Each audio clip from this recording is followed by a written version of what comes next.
Hi friends, welcome to కొత్తగా చందమామ కథలు. ఈరోజు మనం జాతక కథల సిరీస్లో దానపాత్రుడు అనే కథ చెప్పుకుందాం. పూర్వం ఒకప్పుడు బోధిసత్వుడు కాశీరాజుగా జన్మించాడు. ఆయన పరిపాలించే కాలంలో సరిహద్దున కొందరు పితూరి జరిపారు. పితూరీదారులను అణిచే నిమిత్తమై రాజుగారు కొంత బలాన్ని వెంటబెట్టుకొని సరిహద్దుకు కదలి వెళ్ళాడు. అక్కడ యుద్ధం జరిగింది. ఆ యుద్ధంలో రాజుకు గాయం తగిలింది. ఆయన ఎక్కి ఉన్న గుర్రం బెదిరింది. యుద్ధరంగం నుంచి పారిపోయింది. కొద్దిసేపట్లో రాజు గుర్రంతో సహా ఒక సరిహద్దు గ్రామంలోని రచ్చపట్టును చేరుకున్నాడు. ఆ సమయంలో అక్కడ గ్రామంలోని 30 గడపల వారు చేరి గ్రామ వ్యవహారాలు మాట్లాడుకుంటున్నారు. కత్తి, డాలు, కవచము ధరించి యోధుడి వేషంలో రాజు అక్కడ ప్రత్యక్షమయ్యేసరికి రచ్చపట్టులో చేరిన వారంతా భయపడి చెల్లాచెదురుగా పారిపోయారు. ఒక్క గ్రామస్తుడు మాత్రం అక్కడి నుంచి కదల్లేదు. ఆ గ్రామస్తుడు రాజుని సమీపించాడు. "నువ్వు పితూరీదారివే, రాజుపక్షం వాడివే" అని అడిగాడు. "అయ్యా, నేను రాజపక్షమే" అని రాజు జవాబు చెప్పాడు. ఈ మాట విని గ్రామస్తుడు తృప్తి పడ్డట్టు కనిపించాడు.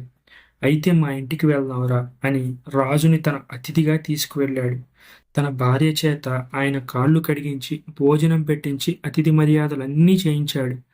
రాజు ఎక్కిన గుర్రానికి ఆ గ్రామస్తుడు తానే స్వయంగా నీరు పెట్టి దాణా వేశాడు. రాజు ఆ గ్రామస్తుడి ఇంట 4 రోజులు అతిథిగా ఉన్నాడు. తనకు కలిగిన గాయాలను మాన్పుకున్నాడు. ఈ లోపలే పితూరి అణిచివేయబడింది. రాజు కాశీనగరానికి తిరిగి వెళ్ళిపోతూ గ్రామస్తుడికి తన కృతజ్ఞత తెలుపుకున్నాడు.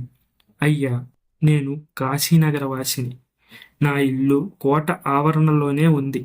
నాకొక భార్య, 2 కుమారులు ఉన్నారు.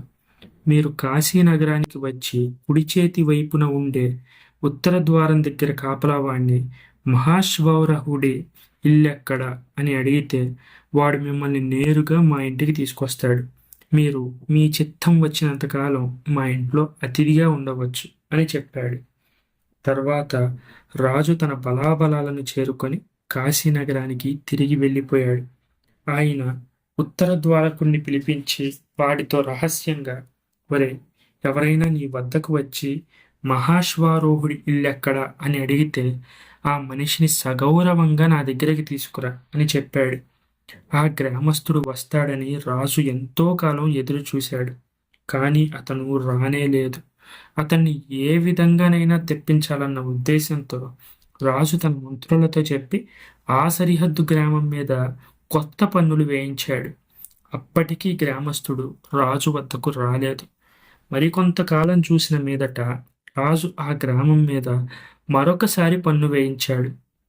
ఈ విధంగా 2-3 సార్లు జరిగాక ఆ గ్రామంలో ఉండే మిగిలిన వాళ్ళు గ్రామస్తుడితో, "ఈ పన్నులతో చచ్చిపోతున్నాం. కాశీనగరంలో నీ మిత్రుడున్నాడని చెప్పావు కదా, నీవు వెళ్ళి ఆయన్ని చూసి పన్ను చెల్లించుకోలేక మనం అందరం నానా అగచాట్లు పడిపోతున్నామని మొరపెట్టు. కొంచెం వాటిని తీసివేయించొచ్చు కదా" అని అన్నాడు. నా స్నేహితుణ్ణి చూడడం కష్టం కాదు, కానీ ఆయన దగ్గరికి వట్టి చేతులతో ఎలా వెళ్ళేది?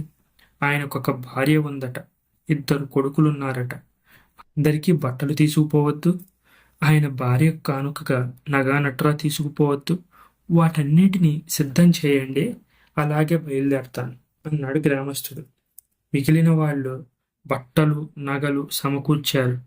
అవి గ్రామస్తులకు పనికి వచ్చే ముతక వస్త్రాలు, మోటు నగలు. గ్రామస్తుడు తన భార్య చేత రొట్టెలు, పిండి వంటలు తయారు చేయించాడు.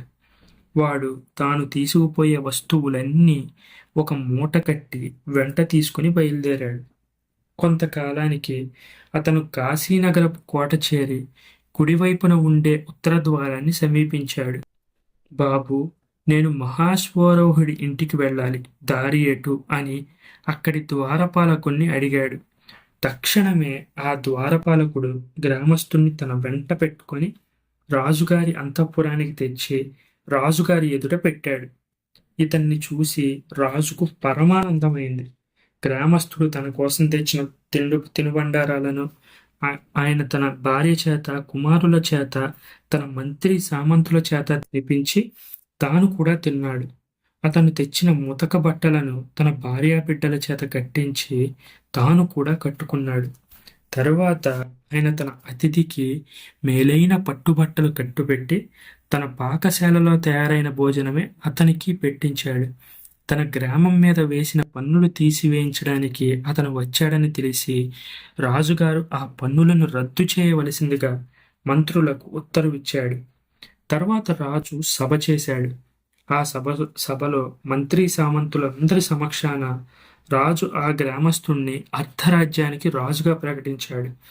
ఆ గ్రామస్తుడు వచ్చిన ఆ క్షణం నుంచి రాజుగారు అతని పట్ల చూపుతూ వచ్చిన ఆదరం మంత్రులు మొదలైన వారికి కొంచెం కూడా నచ్చలేదు. అతనికి అర్ధరాజ్యాన్ని పట్టం కట్టడం వారి దృష్టిలో చాలా అవివేకంగా అనిపించింది. కానీ రాజుగారికి ఎదురు చెప్పడానికి వారికి సాహసం లేకపోయింది. అందుకని వారు రాజకుమారుని చేరదీశారు. నాయన, రాజుగారు నీకు చాలా అన్యాయం చేస్తున్నారు. నీకు చేరవలసిన రాజ్యంలో సగం భాగాన్ని నిష్కారణంగా ఆ అనాగరికుడికి కట్టబెడుతున్నారు. ఇందుకు గాను మహారాజు గారి దగ్గర ఆక్షేపణ తెలుసుకోవలసిన వాడివి నువ్వే అని ఆ కుర్రవాడికి బాగా బోధించి పంపారు. రాజకుమారుడు తండ్రి వద్దకు వెళ్ళి వారు చెప్పిన దాని ప్రకారం తన ఆక్షేపణ తెలిపాడు. అంతా విన్నాక రాజు, నాయన, ఇది నీ కలిగిన ఆలోచన కాదు. నన్నిప్పుడు అడిగిన ప్రశ్నే సభలో అడుగు. అప్పుడు కూడా నేను తగు విధంగా సమాధానం చెప్తాను అని అన్నాడు. రాజకుమారుడు ఆ ప్రకారమే నిండు సభలో తన తండ్రిని, ఆ గ్రామస్తుడికి మీరు అర్ధరాజ్యం ఇవ్వడానికి కారణం ఏంటి అని అడిగాడు. వెంటనే రాజు, కుమార, ఈ గ్రామస్తుడు ఒకప్పుడు నాకు ప్రాణదానం చేశాడు, కానీ ఆ సంగతి నీకు తెలియదు అంటూ సరిహద్దున పితూరి జరిగిన సమయంలో గ్రామస్తుడు తనకు కాపాడిన వృత్తాంతమంతా వివరంగా చెప్పాడు. ఆ తర్వాత ఆయన ఇంకా ఇలా అన్నాడు. అపాత్రుడికి దానం చేయడం ఎంత తప్పో, పాత్రుడికి దానం చేయకపోవడం కూడా అంతే తప్పు. నేను రాజునని తెలియకుండానే ఈ గ్రామస్తుడు నా పట్ల విశ్వాసం చూపించాడు. నేను రమ్మని ఆహ్వానించినప్పటికీ ప్రత్యుపకారం పొందే ఉద్దేశం ఏమాత్రం లేకపోవడం కారణంగా అతను రానే లేదు. చివరికి గ్రామక్షేమం కోరి మాత్రమే బయలుదేరి వచ్చాడు. నా అర్ధరాజ్యానికి ఇంతకంటే అర్హుడెవరు అని అన్నాడు. ఈ మాటలు విని మంత్రి సామంతులందరూ సిగ్గుపడ్డారు. రాజకుమారుడు తాను చేసిన పొరపాటుని గ్రహించాడు. అతనికి తండ్రి మాటలు చాలా సంతోషాన్ని కలిగించాయి. ఆనాటి నుంచి రాజు తన జీవితాంతం వరకు ఆ గ్రామస్తుణ్ణి ఎంతో ఆదరంగా చూసుకున్నాడు. ఈ కథ మీకు నచ్చినట్లయితే దీన్ని లైక్ చేయండి, మీ ఫ్రెండ్స్ అందరికీ షేర్ చేయండి. అలాగే మన ఛానల్ని సబ్స్క్రైబ్ చేసుకోవడం మాత్రం అస్సలు మర్చిపోకండి. Thank you friends.